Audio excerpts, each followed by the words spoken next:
Ceci est un livre audio autogénéré par Google. Participation citoyenne et ville. Copyright L'Harmattan, 2011. 5 à 7 rue de l'École Polytechnique, 75 005 Paris. http://www.librairieharmattan.com. diffusion.harmattan@wanadoo.fr. harmattan@wanadoo.fr. ISBN 978 2 296 55 043 8. EAN 9 782 296 550 438. Georges Ferbeuf. Participation citoyenne et ville. Préface de Maurice Charrier. L'Harmattan. Questions contemporaines. Collection dirigée par J.P. Chagnolot, B.P. Quignot et Desroland. Chômage, exclusion, globalisation. Jamais les questions contemporaines n'ont été aussi nombreuses et aussi complexes à appréhender. Le pari de la collection Questions contemporaines est d'offrir un espace de réflexion et de débat à tous ceux, chercheurs, militants ou praticiens, qui osent penser autrement, exprimer des idées neuves et ouvrir de nouvelles pistes à la réflexion collective. Derniers ouvrages parus. Philippe Cossens, Les Roms, Dignité et accueil, 2011. André Chagnon, Malades et médecins, pour mieux se comprendre, eux et nous, 2011. Philippe Deloire, Et si la France disait oui à l'Europe, 2011. Jean Montagnier et Alain Aquilina, Violence, Loi du silence, Loi du plus fort, 2011. Dominique Ross, Économie et psychanalyse. Le progrès en question, 2011. Claude Obadia, Les Lumières en berne? Réflexion sur un présent en peine d'avenir, 2011. Levant une Saldi, Le développement vu de Turquie, 2011. Maurice T. Machineau, Cette France qu'on ne peut plus aimer, 2011. Véronique Wasykkula, RMI, Vous devez savoir, 2011. Antoine Brunet, Jean-Paul Guichard, L'impérialisme économique. La visée hégémonique de la Chine, 2011. Louis Romert, Le sursaut. Essai critique social et philosophique, 2011. Jean-Pierre Darré, De l'ère des révolutions à l'émancipation des intelligences, 2011. Jean-Pierre Lefebvre, Pour une sortie de crise positive, articuler la construction autogestionnaire avec le dépérissement de l'État, 2011. Jean-René Fontaine et Jean Levin, Logement aidé en France, comprendre pour décider, 2011. Marc Ville, Le Grand Paris, 2010. Teurier d'Irénie, Idéologie de construction du territoire, 2010. Carlos Antonio Aguirre Roras, Les leçons politiques du néozapatisme mexicain commandé en obéissant, 2010. Remerciements. Aux maires, décideurs institutionnels pour avoir osé concerter autrement. Merci à Nicolas pour son soutien attentif dans la réalisation de ses actions. Merci enfin à Christian, Anthony, Patrick, Jacques et les autres pour que tous ces projets arrivent à leur terme. PREFACE de Maurice Charrier. Maire honoraire de Vaux-en-Velin. Vice-président du Grand Lyon. Il faudra bien qu'ils nous entendent. Ce sous-titre qui reprend les propos de celles et ceux qui revendiquent, traduit l'exaspération mais aussi la volonté, la détermination de participer, de dire son avis et surtout de le faire prendre en compte par celles et ceux qui prétendent décider. Ce sous-titre annonce la clarté des idées, le refus de la langue de bois que nous retrouvons dans cet ouvrage et dans l'action. Parler de la démocratie peut paraître facile, bateau, diront certains, tant il est vrai que nous vivons dans une société qui peut se targuer à juste titre d'un enracinement démocratique. Et pourtant, à y regarder de plus près, la chose est plus complexe qu'il n'y paraît. Comment concilier démocratie représentative, qui puise sa légitimité dans le suffrage universel, une des expressions les plus abouties de la démocratie, et démocratie participative, exigence de plus en plus affirmée de nos concitoyens? Comment donc respecter la parole des habitants et mieux reconnaître le droit de tout un chacun d'exposer son intérêt, sans bafouer les institutions démocratiquement élues qui sont censées traduire l'intérêt général? Comment légitimer toutes les visions, tous les intérêts particuliers, sans oublier au final l'intérêt général. Comment ne pas tomber sous la tyrannie des professionnels de la concertation, en ne laissant pas sur le bas du chemin les oubliés du débat, celles et ceux qui souffrent le plus durement de leurs conditions sociales et culturelles? Comment considérer celles et ceux pour qui est encore refusé le droit de vote et qui pourtant participent par leur travail et leur engagement social à la vie de notre société? Comment sortir de ce paradoxe dans lequel nous vivons aujourd'hui? Alors que grandit l'exigence de donner son avis sur tout ce qui conditionne sa vie quotidienne, les élections politiques sont affectées par des taux d'abstention grandissants et inquiétants. Telles sont les questions auxquelles Georges Ferbeuf apporte des réponses, fondées sur l'expérience des actions concrètes menées dans les quartiers populaires, sensibles aux injustices et aux exclusions. Réponses sans démagogie, réponses complexes à des situations tout aussi complexes. Réponses qui partent d'un triple constat. La démocratie est tout à la fois une obligation, la loi l'impose, une exigence formulée par la population, mais surtout un gage d'efficacité de l'action politique, de l'action publique. Ce livre est d'une grande actualité où le droit de manifester, de pétitionner sont bafoués, où les lieux de concertation, de médiation sont négligés, tout comme les organisations qui portent la revendication. Le malaise qui entoure la réforme des retraites en atteste. Cet ouvrage est une invitation à la réflexion sur l'avenir de notre société. Un avenir où l'humain est au centre des préoccupations et des politiques publiques. Une société qui redonne toute leur place aux grands mouvements d'éducation populaire, porteurs de sens. Une société qui se pose à propos de tous ces actes, le quadruple questionnement, pourquoi? Pour qui? Comment? Avec quelles conséquences? Une société qui se pose la question faire société, vivre ensemble, c'est quoi? Qui à partir de là construit une vision dynamique du concept de nation. En fait, une invitation à refonder la politique. Avant-propos. Les propos tenus dans cet ouvrage relèvent de l'expérience de terrain d'une agence de communication, en coopérative d'activité, dont l'originalité vient de son profond et indéfectible ancrage dans les villes et les quartiers populaires. Réflexions, commentaires et pistes d'action naissent de ce rapport étroit, privilégié, respectueux et affectif qu'entretient l'agence avec les acteurs qui bâtissent l'espace urbain. ELC2 est une agence de concertation urbaine basée à Lyon. Son périmètre d'activité se situe dans l'agglomération lyonnaise. Territoire fortement marqué par les crises urbaines et le déploiement des successifs plans banlieue, plans de rénovation urbaine. C'est également un espace porteur d'innovation et d'efforts de communication pour tenter de mieux comprendre comment les habitants vivent la cité et connaître leurs attentes pour transformer un peu le quotidien. Créée en 1998 par Georges Ferbeuf, l'agence se compose d'un équipage permanent de 3 personnes. Ses actions en font un partenaire actif de ceux qui vivent et font la ville. L'agence lyonnaise développe des procédures de concertation innovantes avec comme objectif constant de rendre claires et lisibles les décisions, les intentions et les actions publiques. L'équipe favorise l'écoute par les élus, les institutions et les aménageurs de l'usage que font de la ville et des quartiers les habitants. Elle milite pour que le but de tout acte de concertation débouche sur l'appropriation consciente des citoyens. ELC2 relaye sans cesse les expériences, les désirs et les propositions qui naissent au quotidien chez les habitants des villes. En initiant de la vie, de la convivialité et du respect pour que les projets aient une âme et du sens pour ceux qui en bénéficieront. L'agence ELC2 initie une pratique de terrain jugée innovante et pertinente. Elle reste présente et active dans des quartiers populaires que beaucoup de communicants désertent. ELC2 affiche des résultats concrets, à la mesure des procédures de terrain qu'elle adapte au contexte de chaque territoire au sein duquel elle travaille. Des résultats nés des solutions qu'elle invente avec les élus, les citoyens et ceux qui vivent la ville. Lorsque tout est sur la table, chacun a l'assurance que rien n'est caché sous le tapis. Un locataire de Vaux-en-Velin, 69. Chapitre 1. Citoyens et ELUS sont-ils interchangeables?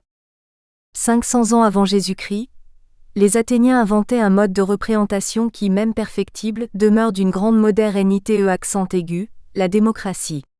Sans savoir l'impact historique de leur choix, ils inauguraient des modes originaux de représentation qui mixaient et brassaient les échelons, du local, du bas, vers le global, l'universel. Ils instauraient le tirage au sort pour désigner des citoyens, et pour les impliquer dans la vie de la cité. La manière dont fonctionnait l'Assemblée délibérative, l'Ecclésia, une institution qui décidait des lois et comptait 500 membres, permet de tirer quelques enseignements pour notre actuelle manière d'organiser la représentation et d'octroyer des formes nouvelles pour le dialogue entre administrés et administrateurs, entre citoyens et élus. À Athènes, la nomination des citoyens pour exercer des responsabilités n'excédait pas 1 an.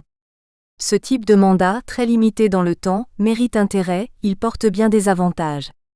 Cette règle devrait servir d'école aujourd'hui, dans un paysage politique où le cumul de mandats reste important. La loi française interdit d'occuper simultanément certaines fonctions politiques. Le cumul des mandats a été limité par des lois promulguées en 1985 et en 2000. Un député ou un sénateur ne peut cumuler son mandat avec plus d'un des mandats locaux suivants. Conseiller régional, conseiller à l'Assemblée de Corse, conseiller général, conseiller de Paris ou conseiller municipal d'une commune de 3500 habitants ou plus. En revanche, un parlementaire national ou européen peut continuer d'exercer une des fonctions suivantes: président de conseil régional, président du conseil exécutif de Corse, président de conseil général, maire ou maire d'arrondissement, quelle que soit la taille de la commune. Un élu local ne peut cumuler plus de 2 des mandats suivants: conseiller régional, conseiller à l'Assemblée de Corse, conseiller général, conseiller de Paris, conseiller municipal, quelle que soit la taille de la commune. En revanche, il n'y a pas de limitation des mandats au sein des organismes de coopération entre collectivités territoriales, communautés urbaines, communautés d'agglomération et communautés de communes, syndicats mixtes ou intercommunaux. Prière de ne pas cumuler. Pourtant, le non-cumul offre la possibilité d'un renouvellement important des citoyens impliqués dans la gestion d'un projet, d'une action ou d'un aménagement. Une telle règle pourrait produire un regain de motivation et d'intérêt à la chose publique, dans une société qui, comme la nôtre, tend plus à décourager la participation qu'à la favoriser. La limitation du temps des mandats électifs, et l'impossibilité des cumuls de ceux-ci, pourtant actés et acceptés en ces temps-là, soulèvent de nos jours toujours de très vives polémiques. Il faudra encore sans doute patienter quelques décennies avant d'égaler la sagesse et les vertus de nos antiques précurseurs méditerranéens. À tour de rôle, la présidence de l'Assemblée, l'Ecclésia, revenait à une des différentes composantes régionales. Au sein de l'Ecclésia, chaque jour, un membre tiré au sort présidait les débats, accent aigu pays state. Sur les rives de la Méditerranée, dans la vie courante, le tirage au sort officiait pour de nombreuses nominations. Il s'appliquait également pour désigner les juges et les jurés. L'expérience athénienne instituant une égalité parfaite entre les personnes impliquées dans la gestion permettait l'interchangeabilité des citoyens. Malheureusement, la démocratie ne concernait qu'une partie du peuple.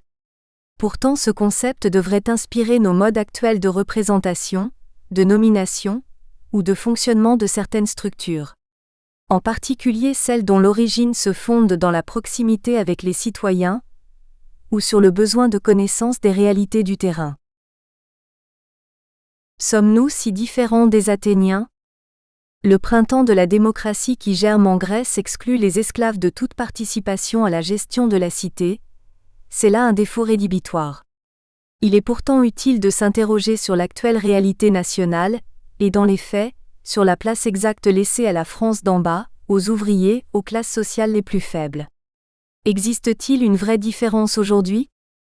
Des siècles plus tard, il suffit de se pencher sur la participation des citoyens à la vie de la ville ou du quartier pour constater l'immense difficulté pour que soient prises en compte les réflexions de chacun et tout particulièrement les idées des moins organisés, des plus faibles ou des plus pauvres. Les élections régionales de mars 2010 montrent l'état catastrophique de la participation électorale. Au premier tour, où elle s'était élevée à 53,67%, l'abstention au deuxième tour concernait encore près de 50% des électeurs inscrits. Un taux record d'abstention qui s'inscrit dans une tendance générale.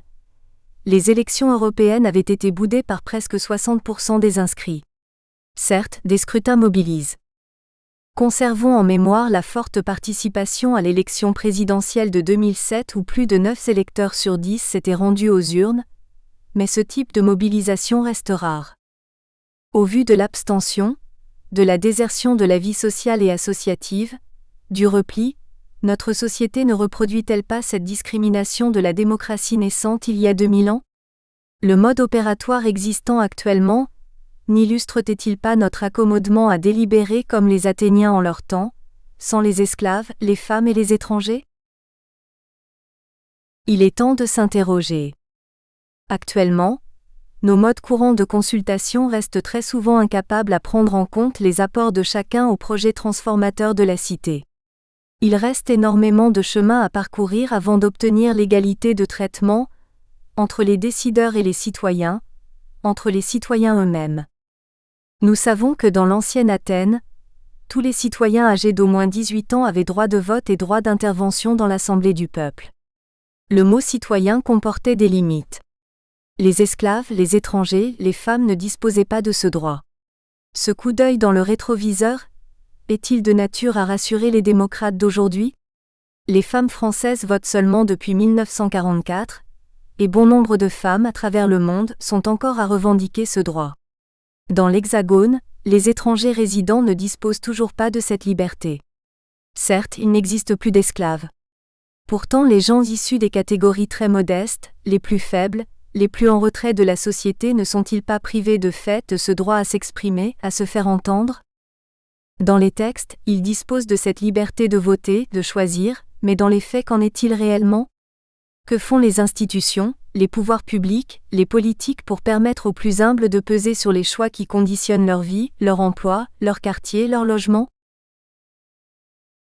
La démocratie est d'abord un état d'esprit. Pierre Mendès France. Chapitre 2. Repenser l'acte de concertation. Bon nombre de décideurs nient, de manière plus ou moins samouflée, ou s'accommodent de la faible participation des gens concernés par un projet. Pour eux, les expériences d'usage des habitants, déterminantes pour la réussite d'un aménagement, ne méritent pas autant d'attention et de considération que les compétences des élus, des techniciens, des aménageurs de l'espace public. Des progrès sont doucement enregistrés. Pourtant, même pour les équipements et les projets qui les concernent, la prise en compte de l'avis des usagers ou des habitants demeure succincte, empirique, marginale, ou plus cyniquement redoutée. Si la société est experte pour élire ses rois et roitelets, elle demeure peu efficace pour permettre aux citoyens, aux habitants de donner leur opinion, d'exprimer leurs idées sur des sujets, des choix structurant le quotidien.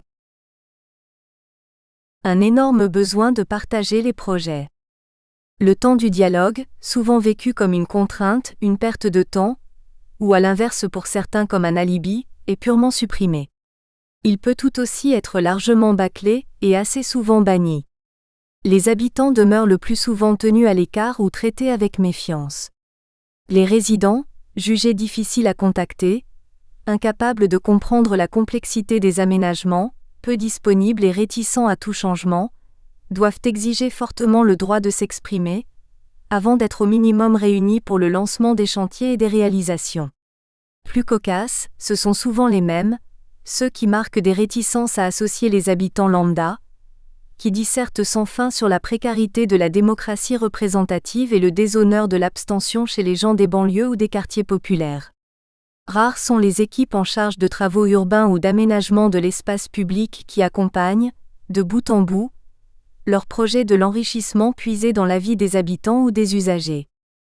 Dans la cité, combien d'aménagements extérieurs, de cheminements piétonniers, de plantations, de squares, de jardins publics, d'ouvertures d'immeubles, de désenclavement de quartiers, d'horaires de crèches, de remplacements de menuiseries, de changements de sol dans les logements, de lignes de transport en commun ou d'arrêts de bus connaîtraient de façon certaine la pérennité ou n'exigeraient aucune nouvelle intervention, si l'opinion et les idées des résidents, des utilisateurs, des usagers avaient fait l'objet en amont d'un minimum Attention.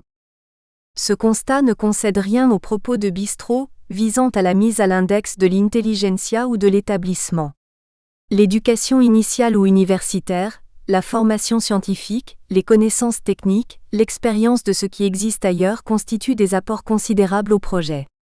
Les élus, les techniciens, les gens de l'art apportent une intelligence collective. Ils restituent des connaissances, ils mutualisent des expériences, ils apportent beaucoup pour réussir l'aménagement des territoires urbains. Mais cette connaissance restera inefficace, insuffisante ou vaine si elle ne se confronte pas ou ne s'amende pas avec le vécu des habitants et l'expérience que le terrain révèle. Nous espérons que vous avez apprécié cet aperçu. Pour continuer à écouter ce livre audio sur Google Play Livres, utilisez le lien dans la description de la vidéo.